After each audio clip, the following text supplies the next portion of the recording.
ನಮಸ್ಕಾರ. ನಮಸ್ಕಾರ. ನಮಸ್ಕಾರ. ನನಗೆ ಯಾರ ಮೇಲೂ ದ್ವೇಷ ಇಲ್ಲ, ಅದರ ಅವಶ್ಯಕತೆಯೂ ನನಗಿಲ್ಲ. ಸಮಾಜ ಚೆನ್ನಾಗಿರ್ಬೇಕು ಅನ್ನೋ ಒಂದೇ ಒಂದು ವಿಚಾರ ಬಿಟ್ಟರೆ ನಾನು ಯಾರನ್ನು ಕೆಡಿಸಿ ಬದುಕಬೇಕಾಗಿಲ್ಲ. ಆಮೇಲೆ ಯಾರನ್ನು ಕೆಡಿಸೋವಂಥ ಅವಶ್ಯಕತೆ ನನಗಿಲ್ಲ. ಯಾರನ್ನು ತಪ್ಪು ಮಾಡಿದಾಗ ಪ್ರಶ್ನೆ ಮಾಡೋದು ಮನುಜನ ಸಹಜ ಗುಣ. ಯಾಕೆ ಅಂತಂದರೆ ನಾಳೆ ದಿವಸ ನಾವುಗಳು ತಪ್ಪು ಮಾಡಿದ್ರು ಕೂಡ ಈ ಸಮಾಜ ನಮ್ಮನ್ನು ಪ್ರಶ್ನೆ ಮಾಡಬೇಕು. ಆ ಒಂದು ಭಯ ತಲೆಯಲ್ಲಿದ್ದರೆ ಸಮಾಜಕ್ಕೆ ನಾವು ಆಸ್ತಿ ಆಗ್ತೀವಿ. ಹೆಚ್ಚು ಕಡಿಮೆ ಆದರೆ ಈ ಸಮಾಜಕ್ಕೆ ನಾವು ಒಂದು ನಾಂದಿ ಆಡಬೇಕಾಗತ್ತೆ. ಹಾಗಾಗಿ ನಾನು ಯಾರನ್ನೂ ಯಾವತ್ತೂ ದ್ವೇಷ ಮಾಡೋ ಅಂಥ ಅವಶ್ಯಕತೆ ಬರಲಿಲ್ಲ. ಪ್ರಶ್ನೆ ಮಾಡಿದ್ದೀವಿ, ಹೋರಾಟ ಮಾಡಿದ್ದೀವಿ. ಎರಡೂ ಕೂಡ ಸಮಾಜದ ಒಳಿತಿಗಾಗಿ ಅಂತ ಹೇಳುತ್ತಾ coming straight to Darshan Darshan Darshan. ನನಗೆ ಗೊತ್ತಿಲ್ಲ ದರ್ಶನ್ ಯಾಕೆ ದರ್ಶನ್ ವಿಚಾರ ಮಾತಾಡಬೇಕು ಅಂತ ಲೈವ್ ಮಾಡಿದೆ. ಕಾರಣ ಯಾಕೆ ಅಂತಂದರೆ ದರ್ಶನ್ನ ಜೊತೆಲಿರೋರು ಯಾರು ಅಂತ ಗೊತ್ತಿಲ್ಲ. ದರ್ಶನ್ನ ಮೋಸ್ಟ್ ಆಫ್ ದ ಸೀಕ್ರೆಟ್ಸನ್ನು ಸಾಫ್ಟ್ ಕಾಪಿ ಮಾಡಿ ನನಗೆ ಕಳಿಸ್ತಾ ಇದ್ದಾರೆ. ನೀವು ಕೇಳ್ಬೋದು, ಇದಕ್ಕಿದ್ದಂಗೆ ದರ್ಶನ್ನ ಬಿಡಿಸ್ಬೇಕಂತ ಜಗದೀಶ್ ವಕೀಲ್ ಸಾಬ್ ಯಾಕೆ ನೀವು ದರ್ಶನ್ನ ವಿರುದ್ಧವಾಗಿ ಮಾತಾಡೋಕ್ಕೆ ಶುರು ಹಚ್ಕೊಂಡ್ರಿ ಅಂತ. ಕಾರಣ ಇಸ್ ವೆರಿ ಸಿಂಪಲ್. ಯಾರೋ ತುಂಬ ದರ್ಶನ್ಗೆ ಬೇಕಾದವರು ಆತನ ಡಾರ್ಕ್ ಡೇಸ್ಗಳ ಅಂದರೆ ಆತ ಸಮಾಜಕ್ಕೆ ಗೊತ್ತಿಲ್ಲದೆ ಮಾಡ್ತಾ ಇರೋವಂಥ ಕೆಲಸಗಳ ಡೀಟೇಲ್ಸನ್ನು ವಿತ್ ಎವಿಡೆನ್ಸು ನಾನು ಕಳಿಸ್ತಾ ಇದ್ದಾರೆ. ಯಾರು ಕಳಿಸ್ತಾ ಇದ್ದಾರೆ, ಯಾಕೆ ಕಳಿಸ್ತಾ ಇದ್ದಾರೆ ನನಗಂತೂ ಗೊತ್ತಿಲ್ಲ. Forget about it. ನಾನು ದರ್ಶನ್ ಹೆಸರು ತಗೊಂಡ ನೀನು ನೋಡಕ್ಕೆ ಹೋಗ್ಬೇಡ ಗುರು. ಈಗ ದರ್ಶನ್ ಏನು ಮೇಲಿಂದ ಉದುರಿಲ್ಲ. ಓಕೆ, ಹಂಗಾಗಿ is not unquestionable. We will question him. ಯಾಕೆ ಎಲ್ಲಾರನ್ನೂ ಅವ್ನ ಧಮಕಿ ಹಾಕ್ಬೋದು, ಮನೇಲಿರೋ ಹೆಂಡ್ರಿಗೆ ಧಮಕಿ ಹಾಕ್ಬೋದು, ಉಮಾಪತಿಗೆ ಹಾಕ್ಬೋದು, ಇಡೀ ಇಂಡಸ್ಟ್ರಿನ ಅವನು ಆಟ ಆಡಿಸ್ಬೋದು. ಅವ್ನು ನಾವು ಕ್ವಶನ್ ಮಾಡಬಾರ್ದ? ಇಲ್ಲೇ ಬಿಡು, TRP ಬರಲಿ ಬಿಡಿ. ಏನು ಇವಾಗ ಅವ್ನು TRPನೇ ಕಿತ್ಕೊಂತೀನಿ. ಏನು ಇವಾಗ? I don't care. ಅವ್ನು ಬೇರೆಯವ್ರ ಜೀವನ ಕಿತ್ಕೊಂಡವನೇ, ನಾನು ಅವ್ನು TRP ಕಿತ್ಕೊಂತೀನಿ. ಏನು ಇವಾಗ? ಅವ್ನು ಬೇರೆಯವ್ರ ಜೀವನ ಕಿತ್ಕೊಂಬೋದು, ನಾವು ಅವನ ಹೆಸರು ಹೇಳ್ಕೊಂಡು TRP ಬರಲಿ ಬಿಡು. ಏನು TRP ಬಂದ ಏನು ಇವಾಗ? ಏನು ಕೇರ್ ಮಾಡಲ್ಲ, ಯಾವನು ಕೇರ್ ಮಾಡಲ್ಲ, ಯಾವ ಜಾಂಡಾಗೂ ಕೇರ್ ಮಾಡಲ್ಲ ನಾವು. ದರ್ಶನ್, ನಿನ್ನ ಮಾಹಿತಿಗಳನ್ನು ಯಾರೋ ನನಗೆ ಕಳಿಸ್ತಾ ಇದ್ದಾರೆ. ಯಾಕೆ ಕಳಿಸ್ತಾ ಇದ್ದಾರೆ? ನಿನ್ನಣೆ ಬರ. ಎಂಟೈರ್ ದಾಖಲೆ ಸಮೇತ ನಿನ್ನ ಡಾರ್ಕ್ ಕತ್ಲಲ್ಲಿ ನೀನು ಮಾಡುವಂಥ ಕೆಲಸಗಳನ್ನು, ನಿನ್ನ ಗ್ಯಾಂಗನ್ನು ಕಳಿಸ್ತಾ ಇದ್ದಾರೆ. ಯಾಕೆ ಕಳಿಸ್ತಾರೆ ಗೊತ್ತಿಲ್ಲ. ಏನೋ coming straight to point. Darshan bail ವಿಚಾರಕ್ಕೆ ಬರೋಣ. ದರ್ಶನ್ ಅವರ ಲಾಯರು ಕೋರ್ಟ್ಗೆ ಹೇಳಿದ್ದು L5 ಯಾವುದೋ ಒಂದು ಸ್ಪೈನಲ್ ಕಾರ್ಡು ಹೆಚ್ಚು ಕಮ್ಮಿ ಆಗಿದೆ, ಅದನ್ನೇನಾದರೂ ಟ್ರೀಟ್ ಮಾಡ್ದಿರಾ ದರ್ಶನ್ನ ಜೈಲಲ್ಲೇ ಮಡಗಿದ್ರೆ ಲಕ್ವಾ ಹೊಡೆಯುತ್ತೆ ಅಂತಂದ್ರು. ಈ ರಿವ್ಯೂನ ಅಥವಾ ಈ ರೆಪ್ರೆಸೆಂಟೇಷನ್ನ ಕೇಳಿದಂಥ ಹೈಕೋರ್ಟು ಒಂದು ಮೆಡಿಕಲ್ ಇಂಟ್ರಿಮ್ ಬೇಲನ್ನು ಕೊಟ್ಟಿದೆ. ಅಂದರೆ ಹೋಗೋ ಏನು ಬೇಕೋ ಟ್ರೀಟ್ಮೆಂಟ್ ತಗೊಂಡು ಇಮಿಡಿಯೇಟ್ ಆಪರೇಷನ್ ತಗೊಂಡು ವಾಪಸ್ ಬರಬೇಕು ಅಂತ. ಈ ಕೋರ್ಟ್ಗೆ ಮಾಹಿತಿ ಕೊಟ್ಟರು ಅವ್ರ ವಕೀಲರು ಅಥವಾ ಗೊತ್ತಿಲ್ಲ, ಮಿಸ್ಗೈಡ್ ಮಾಡಿದ್ರು. ಬಂದಾಗಲೇ 15 ದಿವಸ ಆಯಿತು, ಯಾವ ಲಕ್ವಾನೂ ಹೊಡೆದಿಲ್ಲ. ನಾನು ಯಾಕೆ ಅಂತ ಕೇಳಕ್ ಹೋಗಲ್ಲ. ಸ್ಪೈನಲ್ ಏನಾದರೂ ಹೆಚ್ಚು ಕಮ್ಮಿ ಆದರೆ ಲಕ್ವಾ ಹೊಡೆಯುತ್ತೆ ಅಂತ ಏನು ರಿಪೋರ್ಟ್ ಕೋರ್ಟ್ ಕೊಟ್ರಿ ಇವರು? ಅಥವಾ ದರ್ಶನ ಹೊರಗಡೆ ಕರ್ಕೊಂಬರಕ್ಕೆ ಮೆಡಿಕಲ್ ಎಸ್ಎಲ್ ಏನಾದ್ರು ಕೋರ್ಟನ್ನೇ ಮಿಸ್ಗೈಡ್ ಮಾಡಿದ್ರ ದರ್ಶನ್ ವಕೀಲರು? ದರ್ಶನ್ ಅನ್ನೋ ಒಂದು ಪ್ರಶ್ನೆ ಕಾಡ್ತಾ ಇದೆ. ಪ್ರಾಸಿಕ್ಯೂಷನ್ ಯಾಕೆ ಸುಮ್ಮನೆ ಇದೆ?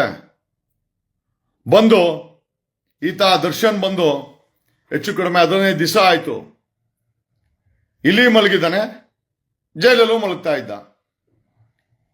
ಈಗ ಹಂಗಾರೆ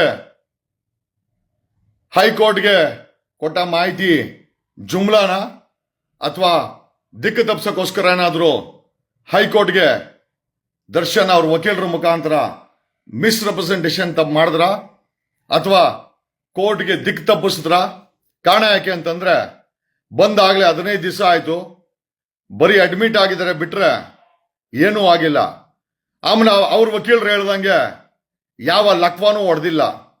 ಲಕ್ವಾ ಹೊಡೆದಿಲ್ಲ ಅಂದಮೇಲೆ ಲಕ್ವಾ ಹೊಡಿತದೆ ಅಂತ ಕೋರ್ಟ್ಗೆ ಹೇಳುವಂತ ಅವಶ್ಯಕತೆ ಏನಿತ್ತು? ಹೊಡಿಬೇಕಾಯ್ತಲ್ಲ ಲಕ್ವಾ. ಟ್ರೀಟ್ ಮಾಡಿಲ್ಲ ಅಂದ್ರೆ ಲಕ್ವಾ ಹೊಡೆಯುತ್ತೆ ಅಂತ ಅವರ ವಕೀಲರ ವಾದ ಆಗಿತ್ತು. ಅದನ್ನ ಪರಿಗಣನೆ ಮಾಡಿಕೊಂಡಂತ ಮಾನ್ಯ ಹೈಕೋರ್ಟ್ ಒಂದು ಇಂಟ್ರಿಮ್ ರಿಲೀಫ್ ಕೊಡ್ತು, ಹೋಗಪ್ಪ ಹೋಗಿ ಟ್ರೀಟ್ಮೆಂಟ್ ತಗೊಂಬಾ ಅಂತ. ನಿಜವಾಗ್ಲೂ ಆ ಒಂದು ಮಾಹಿತಿ ಅಥವಾ ರೆಪ್ರೆಸೆಂಟೇಷನ್ ನಿಜಾನ ಅಥವಾ ಅಪ್ರಾಮಾಣಿಕತೆಯಿಂದ ಕೂಡಿದ್ಯಾ ಅನ್ನೋ ಪ್ರಶ್ನೆಗೆ ಈಗ ಉತ್ತರ ಕಡ್ಕೊಬೇಕಾಗಿದೆ. ಬಂದ 15 ದಿವಸ ಆಗಿರ್ಬೋದೇನೋ, ಯಾವ ಆಪರೇಷನ್ ಆಗಿಲ್ಲ, ಬರೀ ಸ್ಲೀಪಿಂಗು. ಪ್ರಶ್ನೆ ಏನಪ್ಪ ಅಂತಂದ್ರೆ, ಮೆಡಿಕಲ್ ಆಪರೇಷನ್ ಅಥವಾ ಲಕ್ವಾನ್ ಹೆಸರಲ್ಲಿ ದರ್ಶನ್ ಕೋರ್ಟ್ಗೆ ದಿಕ್ಕು ತಪ್ಪಿಸದ್ನ? ಈ ಪ್ರಶ್ನೆ ನನಗೂ ಕಾಡ್ತಾ ಇದೆ, ಸಾಕಷ್ಟು ಜನರಿಗೆ ಕಾಡ್ತಾ ಇದೆ. ಕಾರಣ ಯಾಕೆ ಅಂತಂದ್ರೆ, ಜೈಲಲ್ಲಿ ಡಾಕ್ಟರ್ಸ್ ಇದ್ರು, ಜೈಲಲ್ಲಿ ವಿಕ್ಟೋರಿಯಾ ಆಸ್ಪತ್ರೆ ಇತ್ತು, ಬೌರಿಂಗ್ ಇತ್ತು. ಕೋರ್ಟ್ಗೆ ಲಕ್ವಾ ಹೊಡೆಯುತ್ತೆ ಅಂತ ಹೇಳಿ ಹೊರಗಡೆ ಬಂದು ಈ ಚೆಲ್ಲಾಟ ಆಡೋ ಅವಶ್ಯಕತೆ ಇದೆಯಾ? ನಮಗಿರೋ ಮಾಹಿತಿ ಪ್ರಕಾರ ರೆಗ್ಯುಲರ್ ಬೇಲ್ ತಗೊಳಕೋಸ್ಕರ ಈ ರೀತಿ ದರ್ಶನ್ ಆಡುತ್ತಿರುವ ಸಾಧ್ಯತೆ ಇದೆ. ಬಟ್ ಒಂದೇ ಒಂದು, ನಮ್ಮ ಕೋರ್ಟ್ಗಳು ಜನರ ಸಮಸ್ಯೆಗೆ ನಿಂತಿದೆ. ಈ ಸಂವಿಧಾನದ ವಿಚಾರಗಳನ್ನು ಎತ್ತಿರುವಂತ ಕೋರ್ಟ್ಗೆ ಅಕಸ್ಮಾತ್ ದರ್ಶನ್ ಲಾಯರು ಅಥವಾ ದರ್ಶನ್ ಅವ್ರ ಲಾಯರ್ ಮುಖಾಂತರ ದಿಕ್ ತಪ್ಪಿಸ್ಬಿಟ್ಟ ಅಂತ ಪ್ರಶ್ನೆಗೆ ಉತ್ತರವನ್ನ ಕಂಡುಹಿಡ್ಕೊಬೇಕಾಗಿದೆ. ದರ್ಶನ್ ಲಾಯರ್ ದರ್ಶನ್ ದಿಕ್ ತಪ್ಪಿಸಿದ್ರು ಕೋರ್ಟ್ಗೆ. ಪ್ರಾಸಿಕ್ಯೂಷನ್ ಏನ್ ಮಾಡ್ತಾ ಇದೆ? What is the prosecution doing? ಆಮೇಲೆ ಈ ದರ್ಶನ್ ಅಂಡ್ ಗ್ಯಾಂಗು ಟ್ರೋಲ್ ಮಾಡುದು ಒಕ್ಕಲಿಗ ಗೌಡ ಕಮ್ಯುನಿಟಿನ. ಒಂದ್ ಕಡೆ ಉಮಾಪತಿ, ಇನ್ನೊಂದ್ ಕಡೆ ಜಗದೀಶ್ ಬಾಸ್ನ. ಇಬ್ರು ಒಕ್ಕಲಿಗರೇ, ನಾವ್ ಯಾವತ್ತೂ ಹೇಳ್ಕೊಂಡಿಲ್ಲ. ಆದ್ರೆ ಒಕ್ಕಲಿಗರನ್ನ ಟ್ರೋಲ್ ಮಾಡಿ ಒಕ್ಕಲಿಗರಿಗೆ ಗನ್ನಿಟ್ಟು ಅದೇ ಒಕ್ಕಲಿಗರ ಮಠದ BGS ಆಸ್ಪತ್ರೆಯಲ್ಲಿ ಮಲ್ಕೊಂಡಿದ್ದಾನೆ ಟ್ರೀಟ್ಮೆಂಟ್ಗೋಸ್ಕರ. ನಾವ್ ಯಾರು ಬೇಡ ಅಂತ ಹೇಳಲ್ಲ, ಬೇಡ ಅಂತೂ ನಾವ್ ಯಾವುದು ಪಾಪನೂ ಮಾಡಲ್ಲ. ಯಾಕಂದ್ರೆ ಆ ಮಠದಲ್ಲಿ ಜಾತಿ ಧರ್ಮಗಳನ್ನ ಮರೆತು ಆ ಮಠದಲ್ಲಿ ಸೇವೆ ಆಗಿದೆ. ಹಂಗಾಗಿ ಮಠದ ಬಗ್ಗೆ ನಾವೇನು ಮಾತಾಡಕ್ ಹೋಗಲ್ಲ. ಬಟ್ ಒಂದೇ ಒಂದೇನು ಅಂತಂದ್ರೆ, ಇಷ್ಟೆಲ್ಲ ವಿಕ್ರಮ್ ಹಾಸ್ಪಿಟಲ್, ಕೊಲಂಬೇಶಿಯಾ ಇಂದಿದ್ದ ಪ್ರೈವೇಟ್ ಹಾಸ್ಪಿಟಲ್ಗಳನ್ನ ಬಿಟ್ಟು ನಮ್ಮ ಒಕ್ಕಲಿಗ ಮಠದ ಆಸ್ಪತ್ರೆ ಇಟ್ಕೊಂಡಿರೋದಕ್ಕೇನಾದ್ರೂ ಸ್ಕೆಚ್ ಇದೆಯಾ? ಮಠದ ಹೆಸರು ತುಂಬಾ ಇಂಪಾರ್ಟೆಂಟು.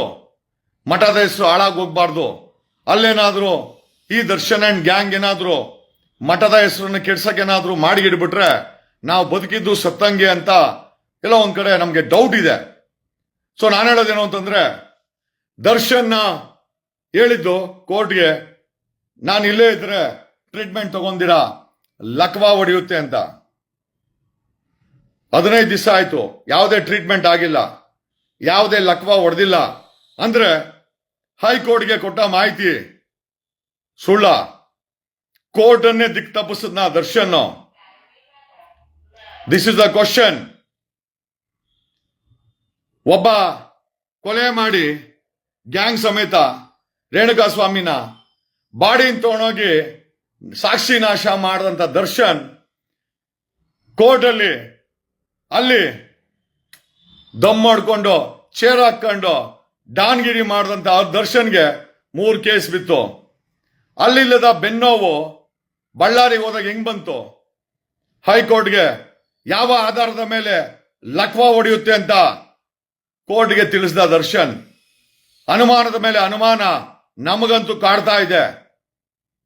ಎಲ್ಲೋ ಒಂದ್ ಕಡೆ ದರ್ಶನ್ ಕೋರ್ಟ್ನ ದಿಕ್ಕನ್ನ ತಪ್ಪಿಸದ್ನ ಬಚಾವಾಗಕ್ಕೆ, ಬೇಲ್ ತಗೊಳಕ್ಕೆ ಅನ್ನೋ ಒಂದು ಡೌಟ್ ನಮಗ್ ಕಾಡ್ತಾ ಇದೆ.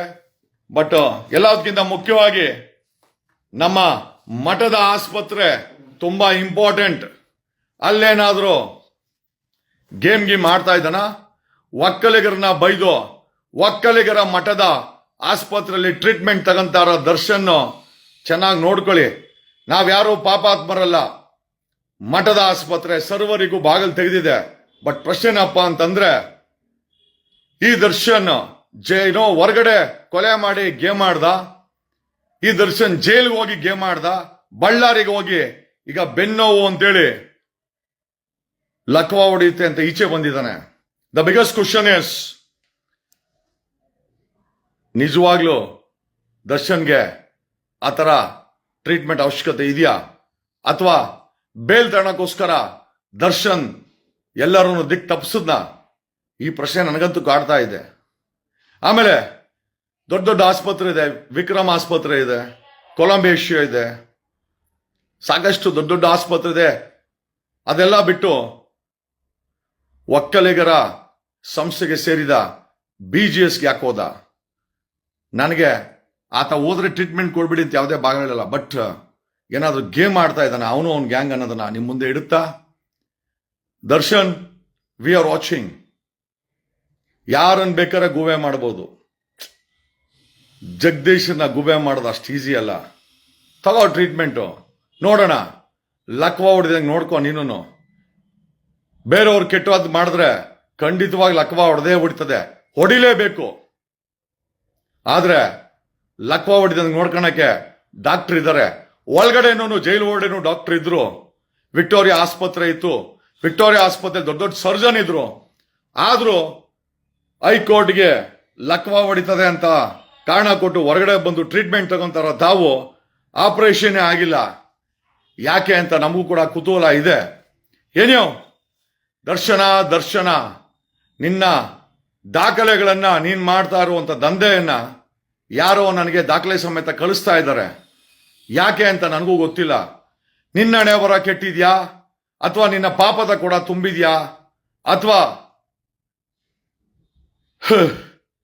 ಆ ಪಾಪಕ್ಕೆ ನಿನ್ನ ಕಂಡ್ರೆ ಬೇಜಾರಾಗ್ಬಿಡ್ತಾ ಅನ್ನೋ ಒಂದು ಪ್ರಶ್ನೆನ ಜನಗಳ ಮುಂದೆ ಇಟ್ಟು, what ever it is, Bengaluru ಜೈಲಲ್ಲಿ 7,000 ಜನ ಇದ್ದಾರೆ. ಒಬ್ಬ ದರ್ಶನ್ಗೆ ಒಂದು ಸ್ಪೆಷಲ್ ಟ್ರೀಟ್ಮೆಂಟ್ ಕಾನೂನಲ್ಲಿ ಸಿಗುತ್ತೆ ಅಂತಂದ್ರೆ ಮಿಕ್ಕ 6,999 ಜನರ ಗತಿ ಏನಾಗಬೇಕು? ಆರ್ಟಿಕಲ್ 14 ಆಫ್ ಇಂಡಿಯನ್ ಕಾನ್ಸ್ಟಿಟ್ಯೂಷನ್, ಸಂವಿಧಾನದ 14 ಹೇಳುತ್ತೆ ಕಾನೂನು ಮುಂದೆ ಎಲ್ಲರೂ ಒಂದೇ ಅಂತ. ಜಸ್ಟ್ ಬಿಕಾಸ್ ದರ್ಶನ್ ಹತ್ರ ಹಣ ಇದೆ, ದೊಡ್ಡ ದೊಡ್ಡ ಲಾಯರ್ ಕೊಂಡ್ಕೊಬೋದು ಅಂತ ಹೇಳಿ ಕೋರ್ಟಿನ ದಿಕ್ಕನ್ನ ತಪ್ಪಿಸ್ಬಿಟ್ನ ಅಂತ ಭಯ ಆಗ್ತಾ ಇದೆ. ಏನೋ ಕೋರ್ಟು ಅಷ್ಟು ಈಸಿಯಾಗಿ ಏನನ್ನು ತಗೊಳಲ್ಲ ಅಂತ ಹೇಳುತ್ತಾ, ಹೇ ದರ್ಶನ, ನಿನ್ನ ಎಲ್ಲ ಅಕ್ರಮಗಳನ್ನ ಯಾರೋ ರೆಕಾರ್ಡ್ ಮಾಡಿ ವಿತ್ ರೆಕಾರ್ಡ್ ನಾನು ಕಳಿಸ್ತಾ ಇದ್ದಾರೆ. ಒಂದಂತೂ ನಿಜ, ನಿನ್ನ ಕರ್ಮದ ಪಕ್ಷಿ ಒಂದು ನಾನು ಕಳಿಸ್ತಾ ಇದ್ದಾರೆ. Be careful. ನಾನು ನೋಡಕ್ಕೆ ಸೌಮ್ಯವಾಗಿ ಕಾಣಿಸ್ತೀನಿ, ಆದರೆ ನನ್ನ ಕೆಲಸ ಮಾತ್ರ ಬೇಕಂದ್ರೆ ರವಿ ಡಿ ಚನ್ನಣ್ಣ ಅವ್ರನ್ನ, ADGP ಅಮೃತ್ ಪಾಲ್ನ, 51 ಜನ IPS ಆಫೀಸರ್ಗಳನ್ನ, ರಮೇಶ್ ಜಾರಕಿಹೊಳಿನ ಕೇಳ್ಕೊ. ನಾವು ನೋಡಕ್ಕೆ ಚಿಕ್ಕೋರೆ, ಆದ್ರೆ ಒಂದು ಸತಿ ನಾವೇನಾದ್ರೂ ಮಿಷನ್ ಕೂತ್ಕೊಂಡ್ರೆ ಹಿಂದೆ ಮುಂದೆ ನೋಡಲ್ಲ. ನಿನ್ನ ಯಾವುದೇ ಫಾಲೋವರ್ ಏನೇ ಧಮ್ಕಿ ಹಾಕರೋ ಶೇಕ್ ಆಗಲ್ಲ, ಶೇಕ್ ಆಗಲ್ಲ. ಈ ಕಣ್ಣಲ್ಲಿ ಭಯ ಕಾಣಿಸುತ್ತಾ? ಈ ಕಣ್ಣು ನಿನಗೆ ನೋಡಿದ್ರೆ ನಿನಗೆ ಭಯ ಆಗ್ಬೇಕೆ ಹೊರತು ನನಗಂತೂ ಭಯ ಇಲ್ಲ. ಕೋರ್ಟ್ ಅನ್ನ ದಿಕ್ಕು ತಪ್ಪಿಸಿ ಏನಾದ್ರೂ ಅಲ್ಲಿ ನೀನು ಮಲಗಿದ್ರೆ ಖಂಡಿತವಾಗಿ ಇದಕ್ಕೆ ಬೆಲೆ ತತ್ತೀಯ. ಅಕಸ್ಮಾತ್ ಅದು ನಿಜ ಆಗಿದ್ರೆ BGS ಅಲ್ಲಿ ನಿನಗೆ ಒಳ್ಳೆ ಟ್ರೀಟ್ಮೆಂಟ್ ಸಿಗ್ಲಿ ಅಂತ ದೇವರಲ್ಲಿ ಕೇಳ್ಕೊಂತ, ನಮ್ಮ ನಿರ್ಮಲಾನಂದ ಸ್ವಾಮಿಗಳ ಆಶೀರ್ವಾದ ನಿನ್ನ ಮೇಲೆ ಇರ್ಲಿ. ಒಳ್ಳೆಯವನಾಗ್ಬೇಕು. ಮನುಷ್ಯ ಎಡುವ ಸಹಜ, ಆದ್ರೆ ಅದನ್ನೇ ಜೀವನ ಮಾಡ್ಕೊಂಡ್ಬಿಟ್ಟಿದ್ಯಾ ನೀನು ಅಂತ ಹೇಳುತ್ತಾ, ಒಕ್ಕಲಿಗ ಆದಂತ ಉಮಾಪತಿನ ಗೋಳು ಇಟ್ಕೊಂಡೆ ನಮ್ಮನ್ನ ಟಾರ್ಗೆಟ್ ಮಾಡಿದೆ. ಇವತ್ತು ನೀನ್ ಮಲಗಿರೋದು ಕೂಡ ಒಕ್ಕಲಿಗರ ಸಂಸ್ಥಾನದ ಆಸ್ಪತ್ರೆ ಅಂತ ಮರ್ತೋಗಿರ್ಬೋದು ನೀನು. ಪರವಾಗಿಲ್ಲ, ನೀನ್ ಬಂದ್ರೆ ಕತ್ತಿಡ್ದು ತಳ್ಳೋ ಅಂತ ಜಾಯಮಾನ ಅಂತೂ ನಮ್ಮ ಮಠದಲ್ಲ. ನಮ್ಮ ಮಠ ನಿನ್ನನ್ನು ಚೆನ್ನಾಗಿ ನೋಡ್ಕೊಳ್ಳುತ್ತೆ. ಒಳ್ಳೇದಾಗ್ಲಿ ನಿನ್ಗೆ, ನಿನ್ ಕುಟುಂಬಕ್ಕೆ. ಬಟ್ ಒಂದಂತೂ ನಿಜ, ನಿನ್ನ ಹಳೆ ಚಾಳಿನ ಬಿಟ್ರೆ ನಿನಗೆ ಒಳ್ಳೇದು ಅಂತ ಹೇಳುತ್ತಾ ಈ ಲೈವ್ ಅನ್ನ ಮುಗಿಸ್ತಾ ಇದ್ದೀನಿ. ಏಯ್ ಜಾಂಡಾಗಳ, ಅವನ ಶಿಷ್ಯಂದ್ರ ಜಾಂಡಾಗಳ, ಫೋನಲ್ಲಿ ಧಮ್ಕಿ ಕೊಟ್ರೆ ಹಂಗೆ ಎಲ್ಲೇ ಇದ್ರು ಕರ್ನಾಟಕದ ಯಾವುದೇ ಮೂಲೆಯಲ್ಲಿರೋ ಪ್ರೈವೇಟ್ ನಂಬರ್ ಆಗ್ಲಿ ಹುಡುಕಿ ಅರೆಸ್ಟ್ ಮಾಡಿಸ್ತೀನಿ. ನೀವು ಫೋನ್ ಮಾಡ್ತಿರೋದು ಅಡ್ವೊಕೇಟ್ಗೆ, ಯಾವನ ದಾರಿಯಲ್ಲಿ ಕೂತ್ಕೊಂಡ್ರ ದಾಸನ್ಗಲ್ಲ. ಏನವನ ಹೆಸರು? ದಾಸನೇನವನ? ಅದಕ್ಕೆ ಮಲ್ಗವನ್ ನೋಡಿ ಲಕ್ವಾ ಹೊಡಿತದೆ ಅಂತ. ಕೋರ್ಟ್ ಕೊಟ್ಟಿರೋದೇನಾದ್ರೂ ಸುಳ್ಳು ಅಂತ ಗೊತ್ತಾದ್ರೆ ಖಂಡಿತವಾಗಿ ಅವನ ಜೀವನದಲ್ಲಿ ಬೇಲ್ ಸಿಗಲ್ಲ ಅವನಿಗೆ. ಅದೇ ಜೈಲಲ್ಲಿ ಕೊಳಿಬೇಕಾಗ್ತದೆ ಅಂತ ಹೇಳುತ್ತಾ ನೀನ್ ಪಾಪ ಮಾಡಿದ್ಯಾ ಅಂತ ನಾವು ಅದ್ರ ಬಗ್ಗೆ ಮಾತಾಡಕ್ ಹೋಗಲ್ಲ. ನಮಗ್ ಒಂದೇ ಒಂದು ವಿಚಾರ, ಮಾಡಿರೋದು ಕೊಲೆ, ಅದು ಗ್ಯಾಂಗ್ ಅಲ್ಲಿ, ಅದಕ್ಕೆ ಶಿಕ್ಷೆ ನಿನ್ಗೆ ಆಗ್ಲೇಬೇಕು. ಅದು ನೀನ್ ತಪ್ಪಿಸ್ಕೊಳಕ್ ಸಾಧ್ಯನೇ ಇಲ್ಲ. ನಾವು ಅದನ್ನ ಬಿಡೋದು ಇಲ್ಲ. ಒಂದಂತೂ ನಿಜ, ನಿನ್ನ ಪಾಪದ ಮೂಟೆ ತುಂಬಿದೆ, ಅದಕ್ಕೆ ಇದೆಲ್ಲ ಆಗ್ತಾ ಇದೆ. ಅದಕ್ಕೆ ಆ ದಿವ್ಯ ಶಕ್ತಿ ಈ ಜಗದೀಶನ್ ಕರ್ಕೊಂಬಂದು ನಿನ್ ಮುಂದೆ ನಿಲ್ಸಿದ್ದಾರೆ. ಯದಾ ಯದಾ ಹಿ ಧರ್ಮಸ್ಯ ಜ್ಞಾನಿರ್ಭವತಿ ಭಾರತ ಅಭ್ಯುತ್ಥಾನಮ ಧರ್ಮಸ್ಯ ತದಾತ್ಮಾನಂ ಸುಜಾನ್ಯಹಂ ಪವಿತ್ರಾಣಾಯ ಸಾಗೂನಾಯ ವಿನಾಶಾಯ ಚ ದುಷ್ಟುತ ಧರ್ಮ ಸಂಸ್ಥಾಪನಾರ್ಥಾಯ ಸಂಭವಾಮಿ ಯುಗೆ ಯುಗೆ. ಎಲ್ಲೆಲ್ಲಿ ಅಕ್ರಮ ಆಗುತ್ತೆ, ಅನ್ಯಾಯ ಆಗುತ್ತೆ, ಆವಾಗ ಆ ದೈವ ಶಕ್ತಿ ಇಳಿದು ಬರ್ತದೆ. ಯಾವ ರೂಪದಲ್ಲಿ ಅಂತ ಅವನೇ ಹೇಳ್ಬೇಕು. ಓಕೆ, ಮಲ್ಕೊಂಡು ಅದೇನ್ ಕುಯ್ಸ್ಕೊಬೇಕೋ ಕುಯ್ಸ್ಕೊಂಡು ವಾಪಸ್ ಜೈಲಿಗೆ ಹೋಗು ಅಂತ ಹೇಳ್ತಾ ಈ ಲೈವನ್ನ ಮುಗಿಸ್ತಾ ಇದ್ದೀನಿ. ಯಾವನ್ನಾದ್ರೂ ಧಮ್ಕಿ ಹಾಕಿದ್ರೆ ನೀವು ಎಲ್ಲೇ ಇದ್ರು ಪೊಲೀಸ್ ಕರೆಸಿ ಅರೆಸ್ಟ್ ಮಾಡಿಸ್ತೀನಿ. ನಿಮ್ಮ ಅಪ್ಪನ ಕರ್ನಾಟಕ ಅಲ್ಲ ಇದು ಧಮ್ಕಿ ಹಾಕಕ್ಕೆ. ಹೇಯ್, ಯಾವನ ಡಿ ಬಾಸ್ ಮನೆಯಾಗ ಅವನು ಕುಯ್ಸ್ಕೊಳಕ್ ಮಲ್ಗವನ ಅವನ್ ಡಿ ಬಾಸ್, ಅವನ ಹೆಸರು ಹೇಳ್ಕೊಂಡು ಏನಾದ್ರು ಧಮ್ಕಿ ಹಾಕಿದ್ರೆ ಅಲ್ಲೇ ಲಿಫ್ಟ್ ಮಾಡಿಸ್ತೀನಿ ಪೊಲೀಸ್ ಹೇಳ್ಬಿಟ್ಟು. Mind your behaviour. ಇದು full and final warning Karnataka ಪೊಲೀಸರ ಪರವಾಗಿ. Love you.